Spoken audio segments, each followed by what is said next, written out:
All right, I'm gonna get started. Got my screen shared here. So this is this month in our native gardens Zoom monthly zoominess, and this is hosted by the St. Louis Wild Ones chapter, uh, Wild Ones St. Louis, and you can go to their website, which is on the screen, and become a Wild Ones member, and then you can hang out with all the cool people like us.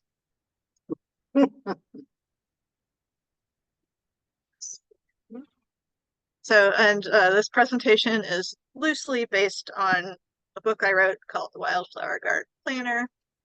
And if you have it with you, you can follow along, but you don't need it. And this month we're talking about June, which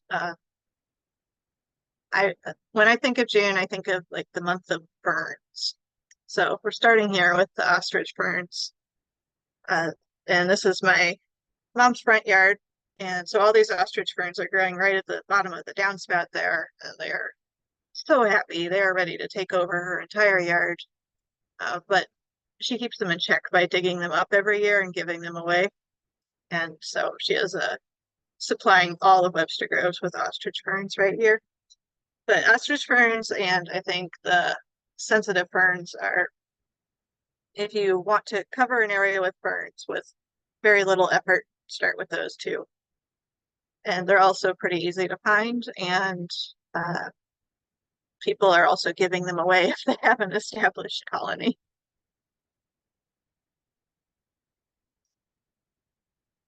All right, so these are some of my other favorite ferns. So up in the left, we have maidenhair fern, which is delicate. This one is easy to find at the garden centers. It's also easy to step on and destroy. Down here, bottom left, we have Christmas fern. And then some of these other ferns here are more ones that you see out in the woods, but you probably don't find them at a garden center. But if you are trying to catch them all, there's a lot of ferns out there to gather and try to introduce to your yard. And this up here in the middle, top middle, is the walking fern, which is my favorite fern because it's when the leaf spike comes out and it hits the ground, it forms a new fern. So it like walks across the rock. And I've never tried growing it myself, but I love to find them in the woods. And this picture here, I think, was from Rockwoods Reservation.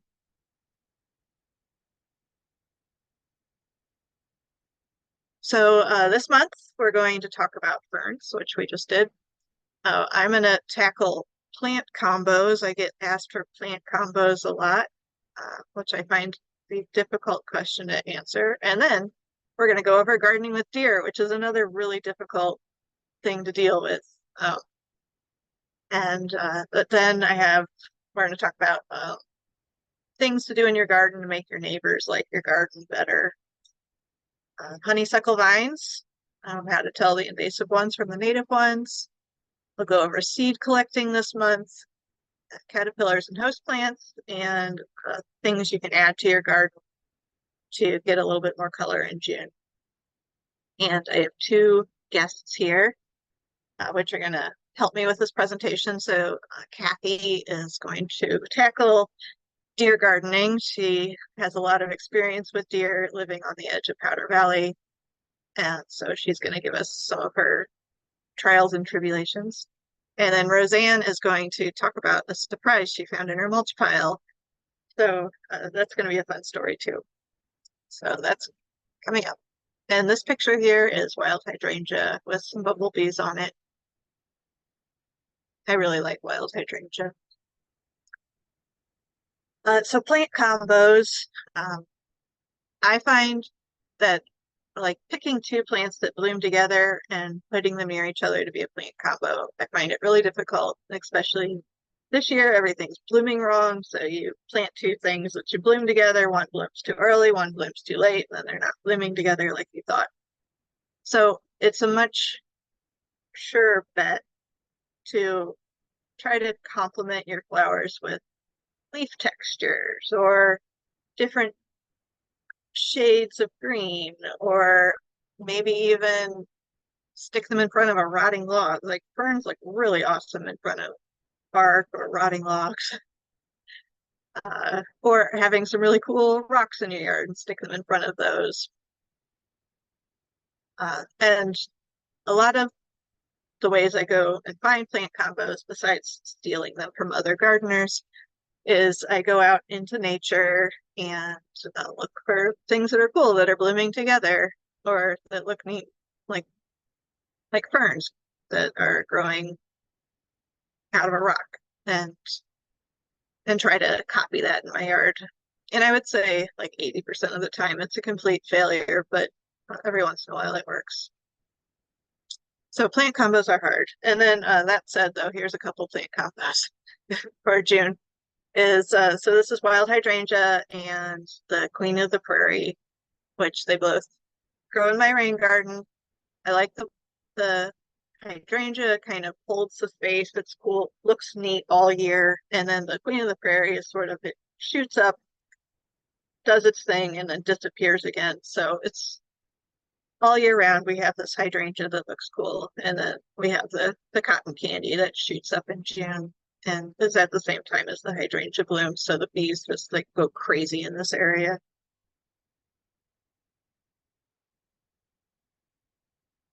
This is another plant combo, but given my advice earlier, this is a horrible plant combo, but there's no texture difference. They're both the same size of type of flower.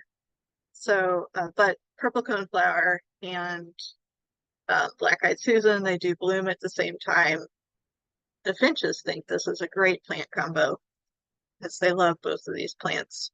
But I love the yellow-purple combination, and these flowers look great together. And in the rain garden, here we have the cardinal flower, the blue lobelia, and then this little yellow flower back here is the brown-eyed Susan. And the brown-eyed Susan provides the like background fluff, and then the blue and red are more in the foreground, and they bloom pretty reliably together and look great in the rain garden. I would be really careful planting brown-eyed Susan in your yard. It can take over pretty quickly, so use it with caution. And then I also find the lobelias there, the red and the blue. Every year they reseed themselves downstream from where I planted them. So if you're spreading seeds, so when I collect the seeds, I spread them upstream from where I want them to grow. So I'm constantly collecting the seeds at a lower part of my yard and then carrying them to the top of the yard and sprinkling them up there to make sure that I have a constant supply of lobelias in my yard. And this is Golden Alexander and bee balms, which also look nice together. I'm not sure that they always bloom together, but they have different leaf textures, which is nice. And one has a smooth leaf, one has a fuzzy leaf. So they look good together. So those are a couple of combos for June. But I would stick with what I was saying earlier about paying attention to foliage and background.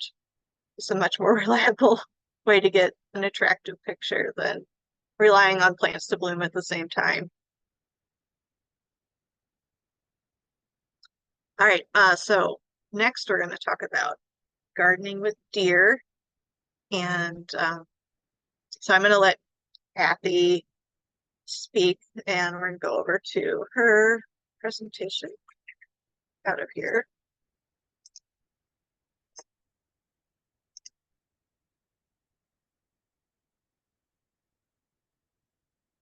Good, switch.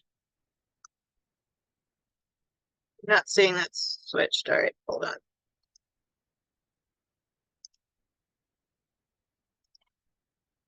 There it is. All right, Kathy, do you want to unmute and talk a little about these deer you love so much? Sure. Well, that I did think I was going to love the deer when I moved in here, and I have certainly taken on quite a different relationship with them. So, as Bessa said, I live on the border of Powder Valley, and so the deer know no boundaries, and they like to come to my smorgasbord and eat. So, Bessa, you can go ahead to the next. They probably think you're planting all those plants just for them, right? Exactly. And this is where I began. Like my yard was full of honeysuckle when we moved in. And so that was the first thing to start attacking honeysuckle and removing the honeysuckle. And also someone had planted English ivy that was just like a mat that I had to un that I had to dig up. So after I got that done, I had this book, Shrubs and Woody Vines in Missouri. So I looked through it to find out, what turkey like and what deer like and all those different things, and made this list and went to Forest Keeling and bought all these plants and, spent a small fortune and came home and planted them all. And they were gone within a week, every one of them. And so I went back to Forest Keeling because they had said they guaranteed their plants. And the woman said to me, well, we don't guarantee our plants against deer. But because I was such a, I guess, novice at it, they were so kind and they did let me get some more plants. So I started again. And this time, okay, Bessie, you can go on to the next one. the there's two issues that I've learned about over the years, and that's the deer browsing, which they just come through and eat the leaves off of things and just really strip branches, both of small trees and bushes and whatever natives I plant. They will just decimate them. So browsing is a big problem. And then Bess, if you show the rubbing, they also in the fall, but is when well, I guess like late August, September, and into the fall is when the males do rubbing and they just destroy trees. I had a dogwood that was probably I'd had about 5 or 6 years or something, and it looked just great. And then the deer came in and rubbed against it and just and killed it. And sometimes, like with I found with pawpaws, which are so hardy, that the pawpaw will set up a new shoot and then the plant will survive or will continue. But they just really do wreak havoc on them. Okay, next slide, Bessa. So I just showed a little evidence of browsing. So this is a redbud branch, and they both browse on the redbud and also they rub on the redbud. And I've had them just, really kill the poor redbud. I've tried masking tape the redbuds back together when they split like the branches and things, but it just really, it doesn't work. So that's evidence of browsing. And then next we have some evidence of rubbing where they just, rub against the bark. And you can see this has a new shoot. So this is a pawpaw, and it has, it did have a new shoot. And really, I've gone from 2 pawpaw trees to a whole pawpaw patch now because the pawpaws just really do send out, I guess, runners and then just populate the area, and they like to colonize. So next slide, please. Okay, so here's one of my solutions is Irish Spring soap. Someone had recommended that to me. So my husband saws the Irish Spring into thirds, a bar of Irish Spring soap into thirds, and drills a hole through it for me. And then I just use like the ties to, just regular ties that you get at the grocery store to tie it on different things. And someone gave me some Indian pink this year, which I just love. And I am so glad that I put that right by the Indian pink, because when the deer came through, like they were here last Friday and Saturday. I mean, they're here all the time, but when they really came to eat was last weekend, and they took some of the Indian pink, but not as bad as they did to the coneflowers and things. So I feel like the Irish Spring did help it. Okay, next slide, Bessa. So this is what I use a lot. I can create this concoction, which is 1 egg, half cup milk, a tablespoon of cooking oil, a tablespoon of dish detergent, and a gallon of water. And it smells awful. I mean, when I first make it, it's not that bad because the egg hasn't gotten rotten yet. But I just mix it up in a bowl, and then I use some half gallons of milk and pour it into those containers and keep it in there, and then pour it into spray bottles. And I have to spray a lot.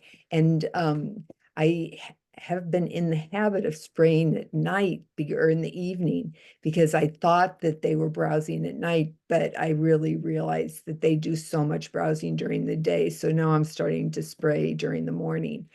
This year, because we've had so much rain, I've had to spray, I mean, almost every day. So it gets pretty labor intensive.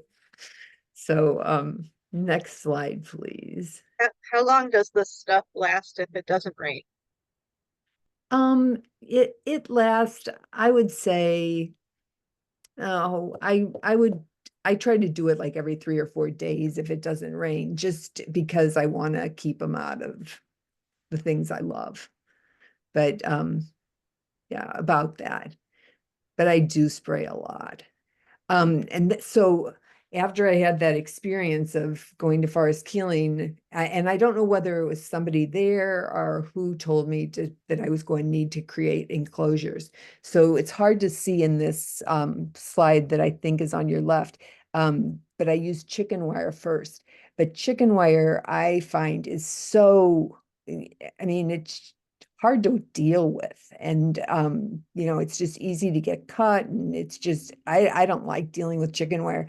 So then I started using these metal enclosures, and I just would buy like the metal fencing at like Lowe's, and stakes. And so I'd, plant whatever I wanted to plant, a bush or a tree inside of an enclosure, and then put that around it. And that helps. I mean, it really does keep the deer away from both the foliage and the, trunk or stems. So, and okay, next one, Bessa.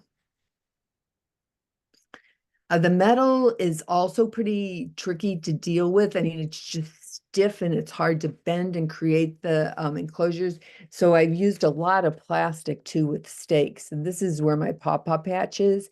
And so really I'm trying to protect that from the deer rubbing against the bark of the trees. And so I've just enclosed this whole area. And really, I can take it down during the summer. I haven't this year, but some years I take it down during the summer and then just put it back up at the end of the summer. Because the fencing is not attractive, but it's just the reality of what I have to do, living in this particular area. Then sometimes what I do is if I run out of fencing, I just stick stakes in the ground that are just coming out at an angle from the tree trunk. And so that's just an example of just using straight stakes. Okay, next slide, Bessa. And then I have Wild Ones had the Department of Conservation plants that we could all order this year, and I got some wild plums this year. And so this is a little wild plum, and I just used, this is really a type of tomato steak that I've just put the wild plum in, and I put them in probably 3 weeks ago or something. And so far so good. They're still there. So next slide, Bessa. So my reality is that really spring is the best time in a woodland garden. And so this is from this spring in my garden. And I just feel like, I mean, it brings me such joy to go out in the morning and see that my plants are still there. And I love just, waiting for things to bloom and then just seeing the different colors. I mean, it does. It gives me so much joy. So this spring, it was really lovely. I mean, I had phlox and columbine and wild geranium and the dwarf iris, and it's just been so much fun to watch. So that's my experience with deer. Someone told me recently, because I just had this experience and I was at a Wild Ones, my seed pod met today, and somebody suggested that I try like garlic oil or pepper, like canine, however you pronounce that word, pepper to put on the plants or create a solution. So that's something else I'm going to try. Well, thank you. I have a question. Yeah, I've heard that the mammals, with the pepper, the mammals are affected by the pepper, but the insects aren't because they can't taste that. So Oh, good. it's one good thing with the pepper. Okay. Do you notice the soap? Like does the rain dissolve the soap? Like do you notice it accumulating on the ground or anything? I don't notice it. I think there's not enough. And what's the trickiest thing with the spray bottle? And maybe I just need to replace spray bottles more frequently, but I mean, it is like intense just trying to spray them all. And sometimes when the that concoction gets kind of chunks of stuff in it, it just gets harder to spray it. So anyway, it has its challenges, but I've never noticed the soap. I just don't think there's enough in it. I mean the bar of soap, the Irish Spring. Oh, from the Irish Spring? Mhm. No, I've Okay. never noticed any, kind of bubbles or anything like that. And it's neither one has seemed to hurt the plants at all.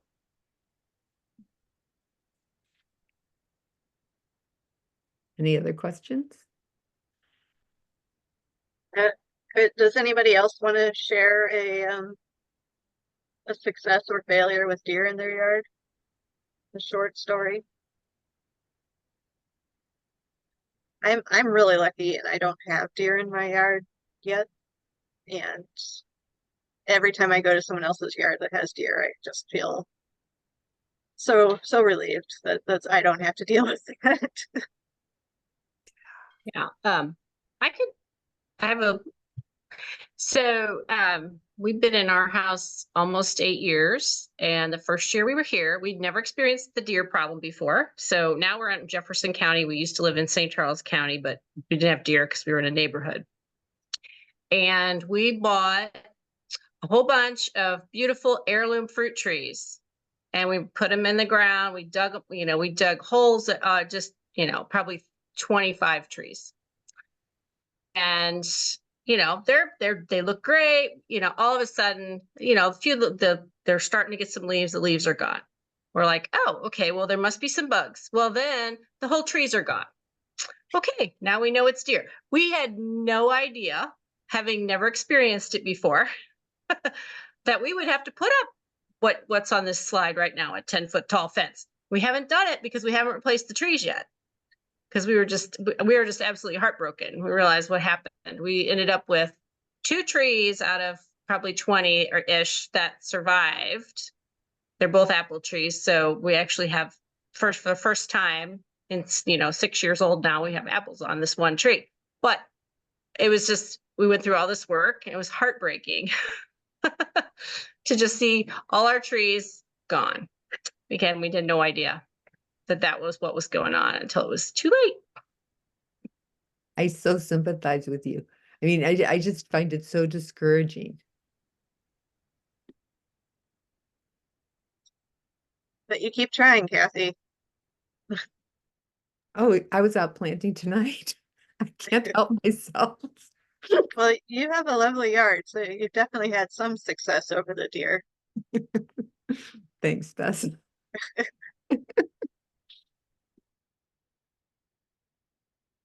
So things that I've heard about gardening with deer and being a non-deer experienced person, I know that the deer will eat anything. Like it doesn't matter. Like they'll eat rocks if that's what you don't want them to eat. So, so 10-foot tall fencing. Also, I've heard that putting 2 sets of fencing like close together, that's something they can't jump over and they don't want to jump between the fences. So that will stop them. Try putting like a tripwire around the perimeter, just kind of spooks them, especially if it's a wire they can't see. or an electric wire, that will spook them too. Putting metal posts or wood posts around the trees to prevent rubbing, like Kathy was showing there. And then deer repellent smells, she talked about that, and then deer resistant plants, which is all, I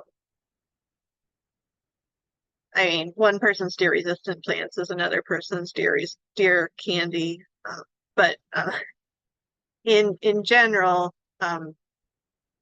there's so plants that are strongly scented are less likely to be eaten by deer. So the things like the mints and bee balms, yarrow, lizard's tail, onions, garlic, marigolds are less likely to be eaten by deer if it smells when you crush it. But then I also heard, like, my deer just ate all my bee balm, so that goes out the window. And then also plants that have a milky sap, like the milkweeds, dogbanes, blue stars, they have the sap just is disgusting and also kind of gums up your salivary glands. So they avoid that. They don't like plants with thorns sometimes. I've also seen them, you know, just chowing down on thorny plants, but maybe a cactus garden is a good thing to have. And then hairy and coarse plants like rattlesnake master, hibiscus, wild senna, verbenas, like those are, I guess it's harder to chew, not as delicious. Do you have any comments about that, Kathy? Definitely senna. I could have all the senna I wanted in my yard. I have to cut the seeds off of that, or the seed pods off of it, because the senna, they don't like the senna at all. Blue stars also, they don't bother the blue stars. Yeah, the blue stars have that sap that's very sticky. The senna has an extra, like, not only is it coarse, but it also has ants that defend it. They have a mutualistic relationship with ants, and probably the deer don't like getting ants up their nose either. So those are some things to try. But the deer have individual palates. Mm-hmm. So, all right, moving on. Oh, no, do we have any more questions at this point? I didn't see any. And none in the chat right now. All right. So one thing to be looking for this time of year is the aster yellows, which doesn't only happen to asters. So this is purple coneflower here, and you can see that the heads are kind of messed up looking. They're all green. They're not making normal petals. Sometimes the stems will do these curly things. Sometimes they'll be shooting out second flowers out of the flower head. So if you're like, your aster family plant looks like it was attacked by, I don't know, radiation poisoning, you might have aster yellows. And the way you deal with aster yellows is you dig up that plant and you throw it in the trash. Like, you don't let it live, because it can spread to your other plants. And you don't put it in your compost because it'll spread through your compost too. So aster yellows is sad when it hits your yard, but deal with it early before it kills everything. And right now, like these hot, wet days is when you see it showing up. And Besa, what is it actually? It is I think it's like a leaf hopper virus or something. Anyone can correct me if they know more about aster yellows. But it's something you can spread by touching them too. So wash your hands after touching the aster yellows too. Yeah, I think it's a bacteria. So.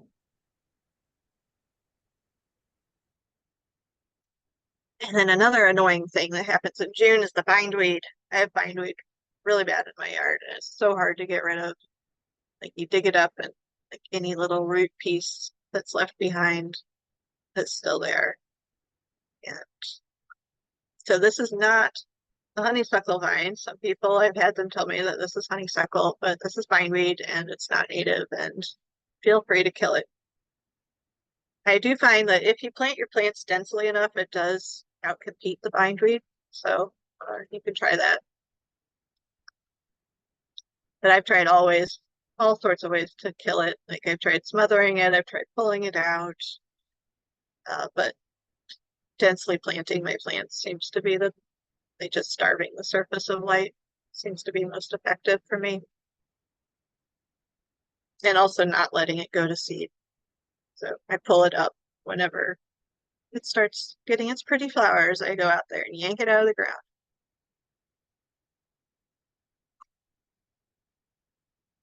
Some garden ideas for pleasing the neighbors. As native gardeners, sometimes native gardening has a bad reputation for being messy, and we all want to do our part to make that a good reputation that native gardens are awesome, because that's really the truth. And so ways to please your neighbors and reassure them that nothing messy is happening in your yard is to make sure that your paths are nice and wide and not, touching you. Putting up fences and borders to define your beds makes everything look orderly. Especially on your neighbor's side, like making it look like that your native plants aren't coming to get them. Makes them happy. Don't let your plants crowd the sidewalks so they're not attacking small children that run by. Especially people with bee allergies, they don't want to be brushing against your flowers. And keeping sidewalks clear you should do that with any plant. This is courtesy. Having signs of human use, like say you have sculptures, you have benches, patios, potted plants, like that all makes it look like, yes, this is a cared for garden. And then also, like if they have concerns, be respectful of those and then try to explain to them why they're wrong. But like I had the across the street neighbor came over and she told me that she was allergic to my goldenrod. Her doctor had told her that, so I was giving her hay fever, which I doubt is true. Like it's ragweed that gives people hay fever, not goldenrod. It is possible that she had a goldenrod allergy, but I told her that, and then I dug the goldenrod out of my front yard and put it in my backyard. So she probably would still get just as much pollen in her yard from there, but she couldn't see it anymore. So she stopped complaining and was happy. And yeah, so I tried to respect her wishes and also educate her by just hiding the problem. And so here's an example of a garden that has nice, well-defined paths. They have short plants along the edges, so they're not touching you. They have this patio with a bench, and there's some potted plants there. And luckily they have this driveway here, so there's no way that the plants are going to attack the neighbors over there. But like this garden is a native garden, but it looks very well cared for and not threatening. And this is not my yard. My yard is much more threatening looking, but this person did a good job. This is Diana's yard here.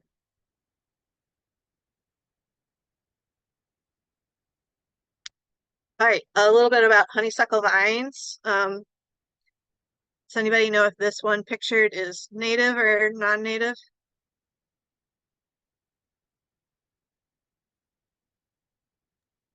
I would guess that's non-native. Same. Right. So that's the invasive one. And if you see this one, you should kill it.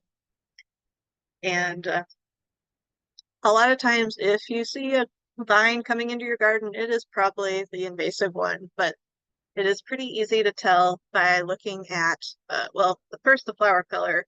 If it's this whitish yellow color, it's the non-native. If it is like coral color or orange, like this one's native. So, and then another way to tell if they're not blooming, you see how this leaf here is like a conjoined twin? So it's like one leaf on both sides. The non-native ones have complete leaves. They don't do that, this joined leaf.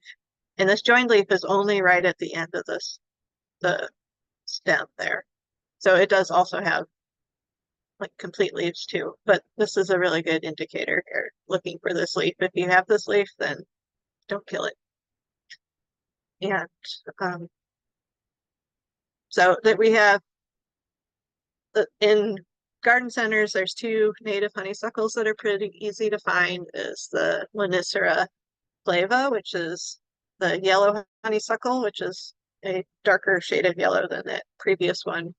And then Lonicera sempervirens, which is the coral honeysuckle, and that's the one pictured here. And they have these long trumpets. Like this one is not, it has a short trumpet. It's more petals and less trumpet. So now you all know how to tell a honeysuckle apart. All right, seeds to collect this month. And I was looking over this list, and some of these things, like we're way ahead this year. I was debating whether I should put like the July seed collecting list up instead of the June seed collecting list. But this is what you would typically collect in June. But some of these things, like they went to seed and are gone by now. But you can go look for them. And then so an easy seed to collect here is columbine. Those are going to seed right now. And so the seed head, I think you see this brown seed head like this. This is the columbine flower. And if you look in it, you'll see these little tiny black specks in there. And then what I like to do is I don't even cut it off the plant. I just sort of tip it over into a bucket and shake it in there. And then you end up with this, all this black stuff is seeds. So this is a close-up of it, what's in my bucket afterwards. And it's pretty easy. These things are like slingshots though, so if you're sweating, you're gonna have columbine seeds like in your ears, up your nose, like down your shirt for sure. So maybe do it when you're not sweating and wear eye protection because like they like to shoot me in the eyes.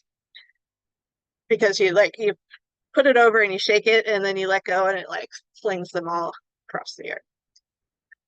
You can also cut them off and shake them into there, but then you have much more debris in the bucket. I like this simple, clean, like then I don't have to clean the seeds very much at all. And then this bucket, I'll leave it out in the sun for a little bit, and then any little bugs, little beetles that I accidentally knocked into my bucket, they'll crawl off and go away.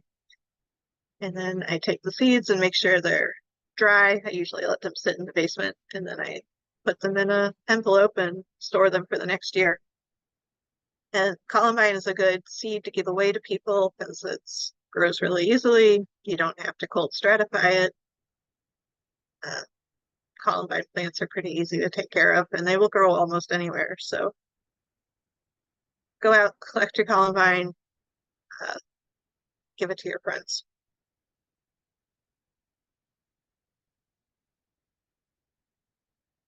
Okay, next is Roseanne is going to talk about things you find in your mulch pile. I'm going to stop sharing so she can.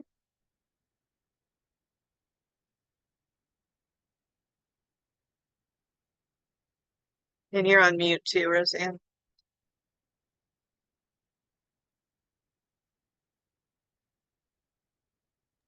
There we go. Okay. Can you see it, my screen? Yep.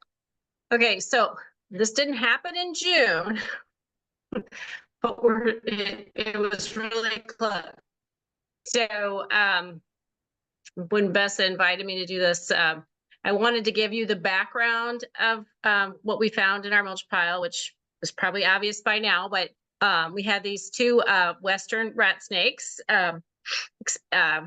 courting in one of our sheds here, and it's open, so it was just like it's just like covered like three sides.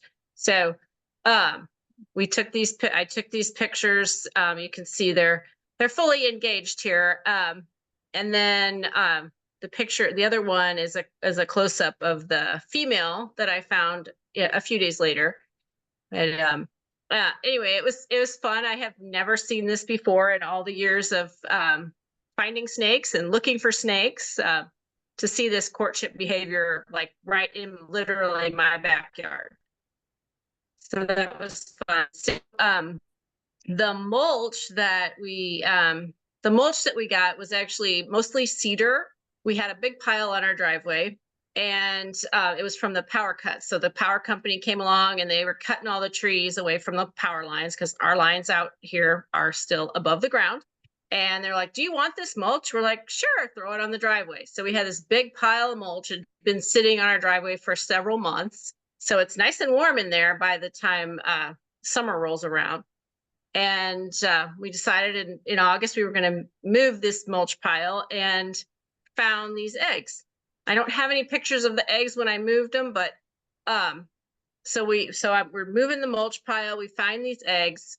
We're like, oh my goodness. So we found actually 2 clutches of eggs. This is the first one. There was 2. One of them was a little smaller, one of them was a little bigger. So this first group hatched on the 31st of August, so a couple of months. I'm not exactly sure how long it takes for the snake eggs to whatever, gestate, I guess is maybe a good word. I don't know how long it takes for them before they hatch, so I don't know exactly when she laid them, but this little one right here, brand new, hatched out of the egg. You can see it's still got the mulch all over it, whatever, and I couldn't resist, I had to pick it up. So but then I've got the empty eggs over here. So we just literally picked up the mulch and the eggs when we found the eggs, put them in like a black tub. Those, I don't know if you guys probably seen these at like Home Depot or whatever, the black tubs with the yellow lids on them, big storage tubs. So we put the mulch in there, we put some eggs in there, we put the more mulch on top. We kept the lid on, not tight, because of course we didn't want them to suffocate, but nor did we want anybody getting in, because we left it outside. We didn't bring it in the house or anything. Left it outside so that it could have normal temperatures and stuff in the shade, so it didn't overheat since it was in a black box. But kind of checked the moisture on it and everything to make sure that it wasn't drying out too much, because we were super excited. Never hatched snakes before, so that was fun. And then so here's some more pictures of the babies. So you can kind of see this is the tub that they were in and stuff in here. So this was the next day, I guess. But they're all in there, and there's a couple close-ups. I just thought it was fascinating that the color, okay, the black snake, totally black, white and black checkered belly, but these guys look completely different. If you didn't know what that was, you would not know that was a baby black snake, right? Anyway, I just thought that was so fun. And then the second clutch of eggs, which is that bottom picture there, says 927 on it. You know, they all 11 all hatched. So we were successful on 2 counts there. So we had lots of baby rat snakes. Some of them we took to some friends for their property. A lot of them we just let go on our property, knowing that they would just wander off. But every once in a while, for about a month after that, I would find a baby shed skin somewhere, in a tree or whatever.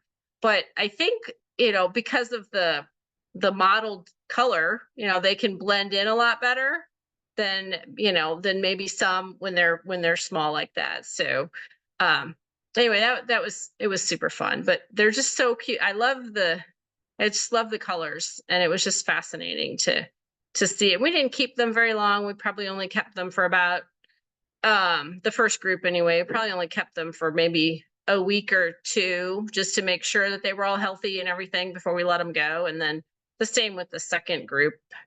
And they're, 11 in each one, which was not a huge number according to what I've read about how many they could lay, but it was everything that was in there. And then just a few other things that we have seen in our mulch pile, which probably probably did lay eggs, not the males, but we've seen broad-headed skinks. We have a good population of them around our place. So very likely that if a female was looking for a place to lay eggs and we still had that mulch pile out there, she would probably be looking into that too, as well as the 5-line skink there in that middle picture that, again, we have a good population of these 2 skinks, which is, again, it's just so much fun. I grew up in St. Louis in County, so we didn't really have a lot of these kind of things around my neighborhood. So, and even in St. Charles County, we didn't really have a lot of stuff like this. So living out here in Jefferson County, and we get to have all these fun critters around our house. And then I threw in this beetle because I just think they're so cool. And we had, it's actually on that mulch pile that I was talking about with the snakes. And we had some old boards laying on for a while. And every time you lifted up a board, you'd have several of these guys. And I just think they're really cool. If you've ever looked at them close up, they have a little horn top of their head. And I had to look up what they were called because I didn't know. So now I know what they're called. But anyway, that's all I got for you. If you have any questions. But There is a question. Did you feed them, and what did you feed them? No, we did not. No, because they're so small, they would have needed very small prey. So we just let they can go for a little while because they excuse me, they absorb their yolk sac. So excuse me, sorry, one sec. So they can go for a little while without eating. And like I said, pretty quickly, because so that they could get out on their own and because they're perfectly capable from the minute they come out of the egg to go out and live on their own. So I wonder how much you increased their odds of survival by babying them like that, if they would have all hatched if you hadn't taken them in. well, if we hadn't disturbed that mulch pile, probably they would have. If we had, because we didn't know they were there. So if we just left that pile sitting there, I'm sure they would have. Sometimes I find in my mulch pile eggs that are empty because I think the opossum got in there and ate whatever was in there. I've never hatched snakes out of my mulch pile. I've hatched mice out of it. We've had mice in the mulch and found all sorts of beetles and frogs and turtles and stuff. Yeah. Was there any So other everyone- questions or? So everyone should be careful when you're stabbing your mulch with your mulch fork that you don't get any eggs. Mhm. Yeah, be on the lookout for that if you've got a mulch pile that's sitting around for any length of time. For sure. There you go. I think Kathy said that the owls were going to eat my mice, which is, I have owls also, so probably that's true. Yeah. All right, I got to figure out zooming again.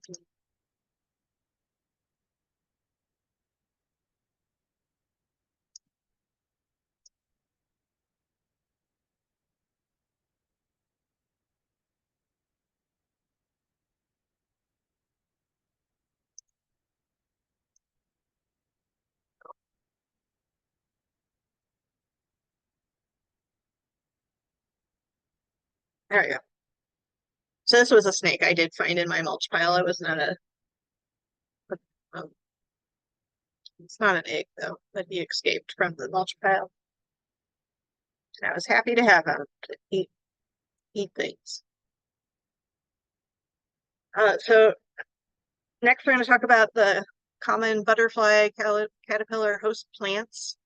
And so there's several, like, instead of planting a plant and then figuring out what pollinators it has, sometimes you decide what pollinators you want and then go find what plants they want. So, like, if you want a regal fritillary, you should plant violets, or just let your violets live. You probably already have violets. And then, so like black swallowtails, you can plant golden Alexander to encourage those. American painted ladies, butterflies, they like the pussy toes. Dog-faced sulfur likes prairie clover. Monarchs like milkweeds, everyone knows that. Get pearl crescent butterflies with the planting asters. So sometimes you think about your host plant pollinator relationships backwards by starting with your pollinator and then planting what they need to eat. And I find the swallowtails especially exciting because they all, like, there's so many different types of swallowtails and they each have their own special host plant. And I would love to see like, instead of a butterfly garden, I just want to see a swallowtail garden. So I hope one of you will plant one of those for me. It would be really cool. And some shrubs and trees that the butterfly caterpillars really like are oaks. We've learned that from Doug Tallamy. Oak, willow, and plum are the top 3 to plant in Missouri in order to attract caterpillars, which in turn feed the birds. And then after that, the hackberry, cherry, crabapple, spicebush, sassafras, hop tree, prickly ash, pawpaw, birch, lead plant. So maybe try to get one of each of those in your yard if you have a big enough yard. There's a goal for you, Kathy. You're going to try that.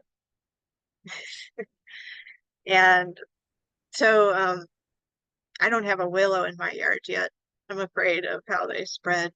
But I really do need to do that because I have a lot of these other ones and I'm missing the number 2 plants. So I need to find a space for a willow in my yard. I recently learned that there's a dwarf oak. There's an oak tree that it has a shrub form. I call it an oak, dwarf oak. Or, is it like the chinkapin oak? Yeah. I think it was the dwarf pin oak. Yeah, up to 15 feet. So if you want an oak but have a small yard, it's a good option. I've actually planted 5 oaks in my yard, which someday I'll regret, but I'm not regretting it right now. So cross that bridge when we get there.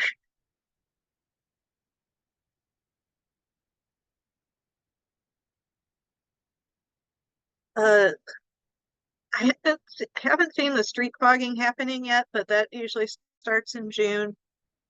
And they're spraying the streets with insecticides in the evenings, which they're spraying for mosquitoes, but also they can harm any kind of night flying bug like fireflies. And then also that fog lands on the flowers, and if it doesn't rain that night, if a pollinator comes and lands on that flower in the morning, it could be picking up that insecticide because the insecticides they're spraying are not just killing mosquitoes, they kill any insects.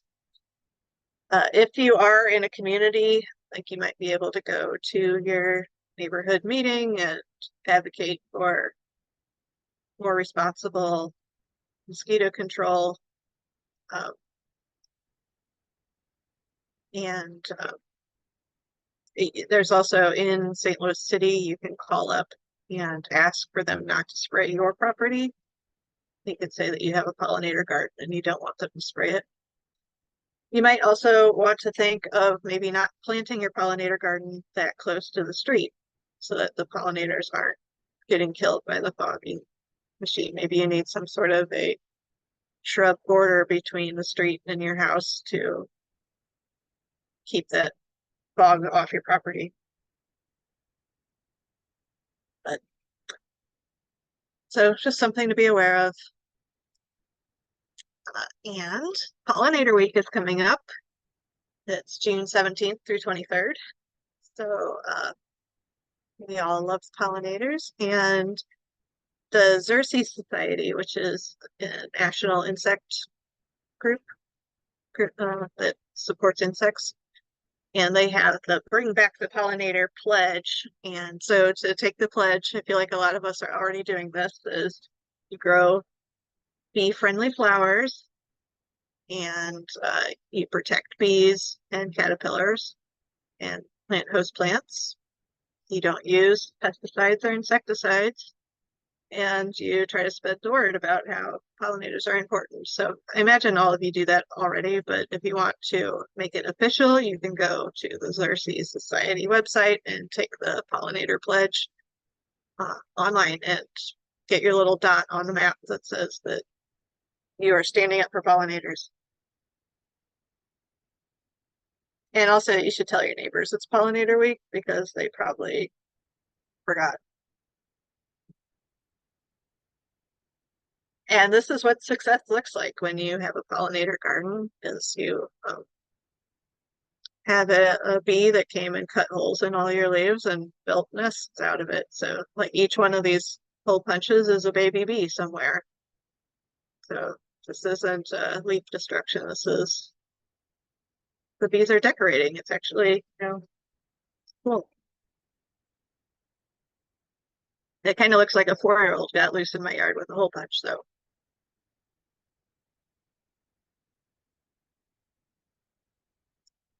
All right, now we are to the part where we talk about how to add more color this month. So for June, Blue Wild Indigo, although Blue Wild Indigo was a little early this year. So Blue Wild Indigo is this first picture.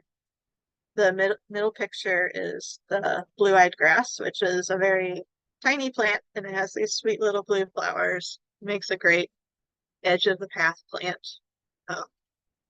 And then we have spiderwort, which there are many types of spiderworts. They come in all sizes and for all different habitats.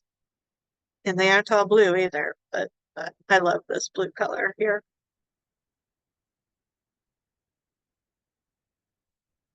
You can also eat spiderworts, I found out recently. I haven't eaten one yet, though, but they seem a little slimy to eat.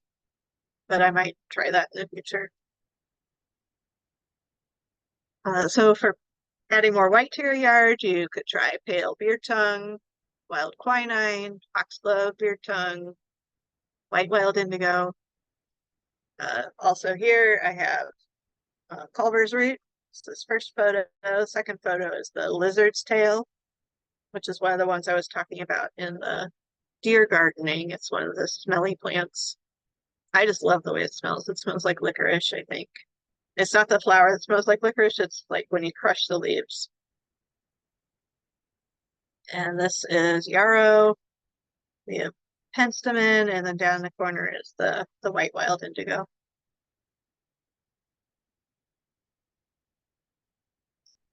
For more yellow, gray-headed coneflower, which is one of the taller coneflowers.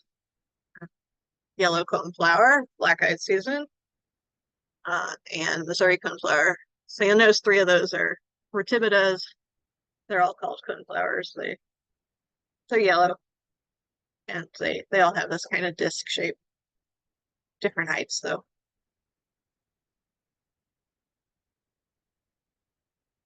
In the red, we have royal catchfly. That's this guy on the top left.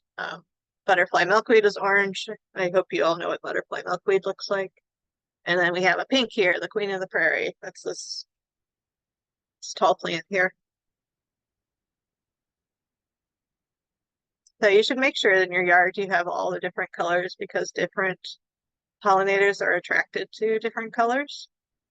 And they're also attracted to colors we can't even see. Like they can see a whole much broader spectrum of light. So maybe just because all your flowers look white to you, they might be all sorts of colors to those insects. And here's some purple. You can put out Ohio horse mint, larkspurs, purple milkweed, wild bergamot, the wild petunia. That's a short-lived plant.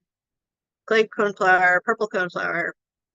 And so here in the bottom, I have garden phlox, which is one the deer really love to eat. So if you have deer and you want to give them a special treat, try garden phlox. Down here in the middle, I have purple poppy mallow, which is kind of a trailing viney plant. It's not really a vine, but it needs other plants to grow on. And then purple coneflower, which is a really one of the easier plants to grow.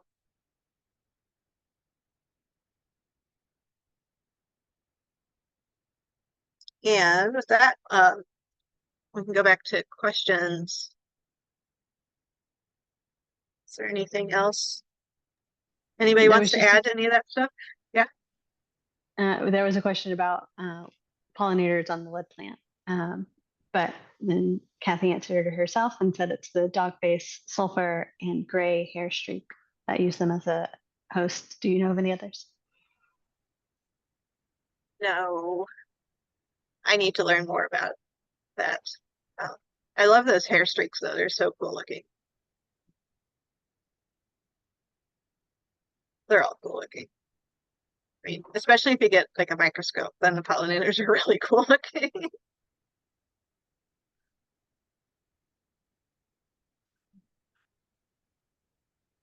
All right, anyone else have anything? Any crazy mulch pile experiences? No.